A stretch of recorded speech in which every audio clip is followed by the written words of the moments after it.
Welcome to this week's Walcamp Chapel. My name is Mufasa. If you haven't joined us before, we typically start with a couple songs, have a brief meditation and a prayer, and then a couple more songs at the end. If you need to find the song lyrics, you can check the link below to sing along or to share it with your class. Today I'm standing in the workshop of a friend of mine who does wood carving, and our meditation comes from 2 Timothy chapter 2, verse 13. If we are faithless, he will remain faithful, for he cannot disown himself.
Thank you for joining me today. Last week we talked about Joshua and how he challenged the Israelites, choose you this day who you will serve, life or death, curse or blessings, but as for me and my household, as for me and my family, we will serve the Lord. Now we go into Judges this week, and as we read the story, we find that the Israelites follow God as long as Joshua and as long as the other leaders of Israel are alive. So Moses led them to the promised land, Joshua led them into the promised land, and now their leader is gone, and he doesn't really leave a clear successor. He doesn't leave anyone to tell them how to follow God. The Israelites are suddenly on their own. There's a new generation of Israel, and they don't know the Lord. And so what do? They look around, they see all of the other nations, the other cities, and they say, they worship gods of stone and of wood and of clay, and we're going to do the same thing. And so they go to the other nations, they adopt their culture, they adopt their statues, their images, their idols, and they forget about the living God.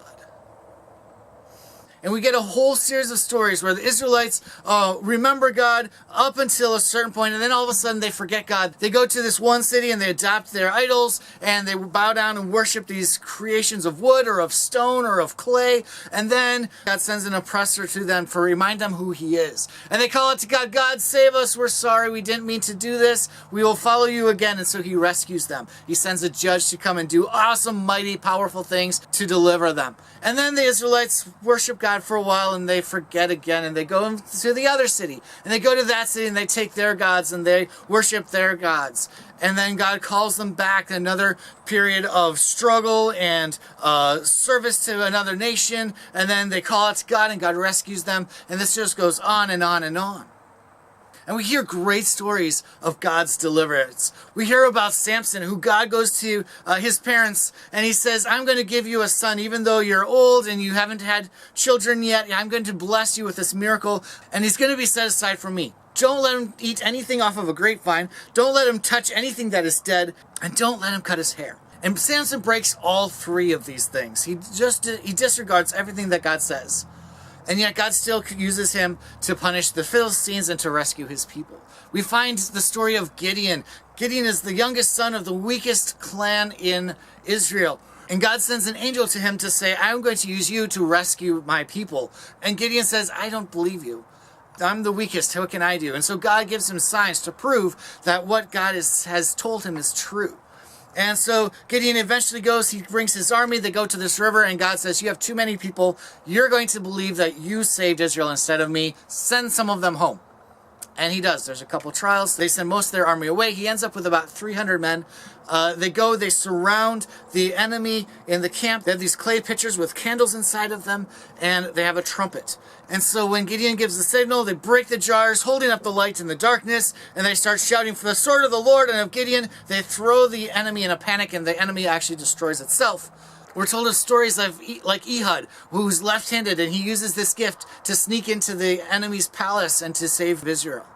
And we have the story of Deborah and Barak, where God sends an army with iron chariots to take over the land and to punish Israel. And they cry out to God, and he sends Deborah to say, go to this mountain, form this army, we're going to defend ourselves.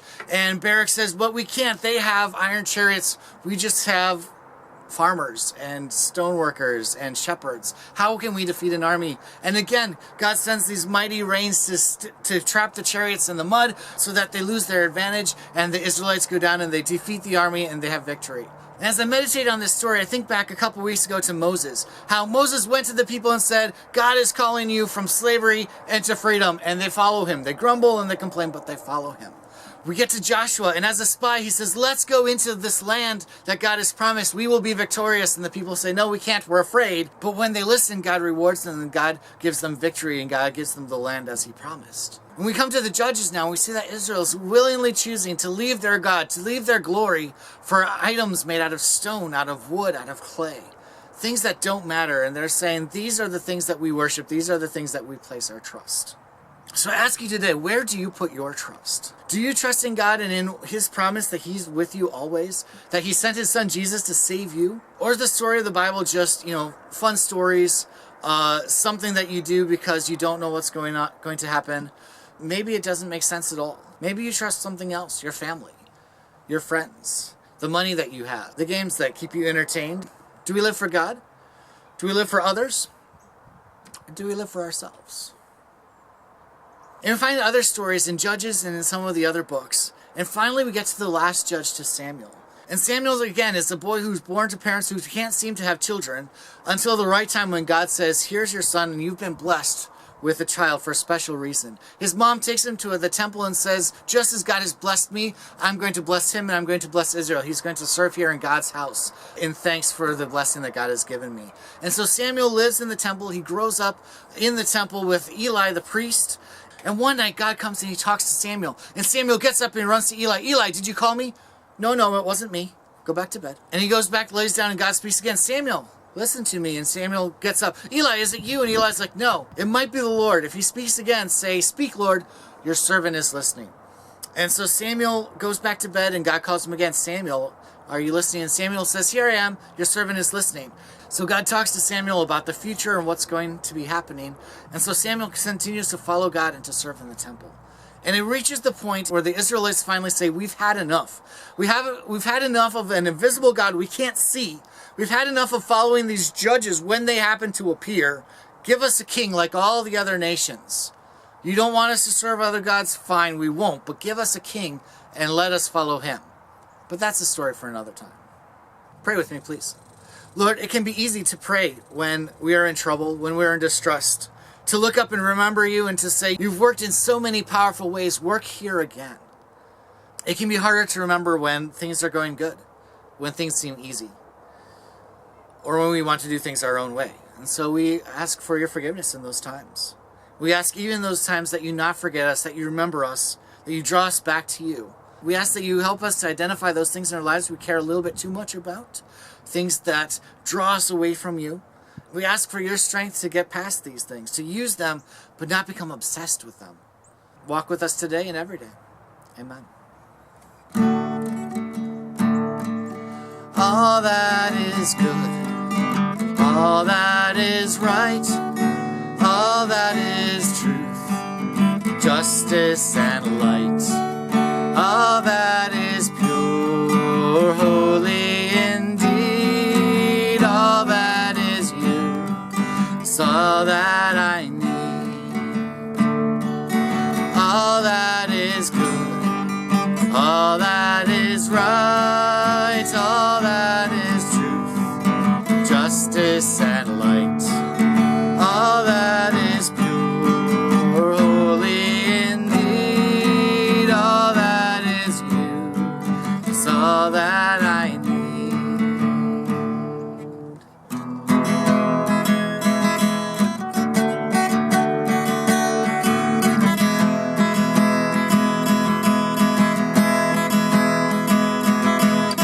Holy, holy, holy Lord, God of power and might. Heaven and earth are filled with thy glory.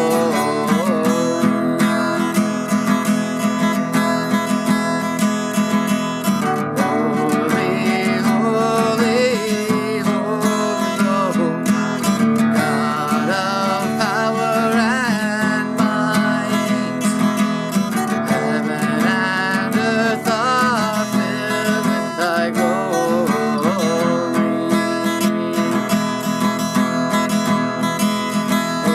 Hosanna, Hosanna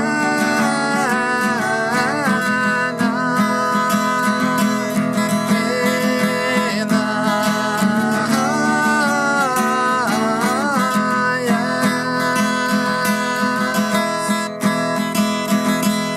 Holy, holy, holy Lord, God of power and might.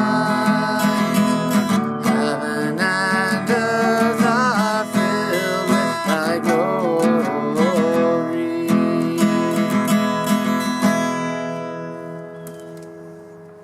If we are faithless, he remains faithful, for he cannot disown his own. Thank you very much for joining me, and enjoy your day. God's peace.